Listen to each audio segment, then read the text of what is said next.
AITA for refusing to have Halloween with my family for years after they screwed me over on this holiday years ago. As the title says, this happened on Halloween. 5 years ago, my parents wanted to go to my sister's house for Halloween. At the time, I was still living with them and I wanted to go to a party a friend was hosting. But my parents were adamant that I go with them instead because they wanted us all to be together. I still wanted to go to my friend's party, and my parents suggested a compromise in which I go to my sister's party first, then my friend's. I figured it couldn't hurt to do both, so I agreed since I liked helping my nephews with trick-or-treating. And that year I was wearing an inflatable ninja costume I was really eager to have fun in.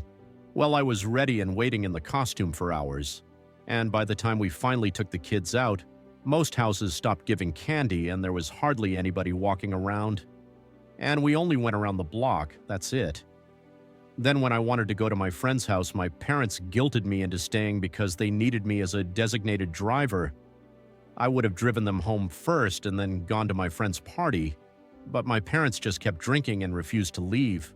So I lost out on going the other party and cussed my parents out for making me miss it and not even being able to enjoy my Halloween.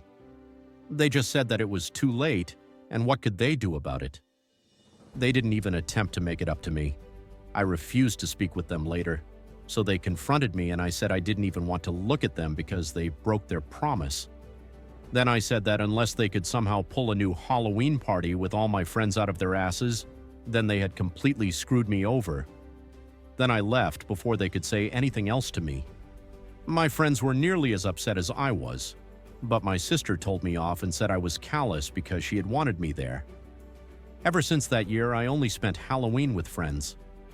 This year, my parents begged me to go with them to my sister's instead. I asked why, and they wanted me to drive them. So I refused and said they just wanted a designated driver, and they'd already screwed me over before and didn't even attempt to make it better back then. And I didn't want to just sit around watching them get drunk with the only real highlight being helping kids trick or treat. I hung out with my friends and we had a blast with a farmyard party. But my sister called me up on Monday furious at me because our parents were pulled over on their way home and got a DUI, and that this would have never happened if I had driven them. And now most of the family is pissed at me. So AITA for refusing to drive my parents to my sister's house for Halloween because of something they did 5 years ago? Update: my sister and her husband spotted my post a few days after I made it and called me.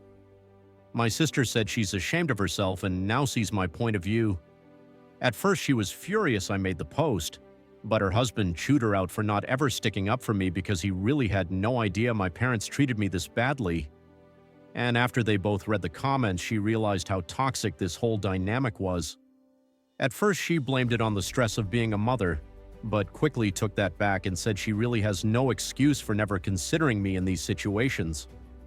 We talked and she remarked how I've always loved Halloween ever since I was a little kid, and she let my parents ruin it for me that day 5 years ago, even though she knew about the promise they broke. The conversation got pretty emotional and she apologized heavily because she had put the blame on me when she was the one who let our parents drink and drive year after year. I've got more details now, and my mother is actually the one who got the DUI. I'd assumed our father. But he apparently was so wasted that he was on the verge of passing out, and pretty much did as soon as he was in the car. Our mother insisted that she was okay to drive and then ran a red light. That's how a cop spotted her and she was arrested. The car was impounded and our father was escorted home by police to sleep it off. He woke up with a raging hangover and a temper to match, then took it all out on my sister over the phone, and she in turn took it out on me. Our mother has had her license suspended. The car cost them $600 to get out of impound, and both of my parents were putting this on me. Until we all ganged up on them for what they've been doing. Our father fought us every step of the way. But we made it clear they've been putting their alcoholism above everything else and we're tired of it because there have been a lot of broken promises from them all around. Our mother promised to do better, but our father just stayed silent and wouldn't make eye contact with any of us.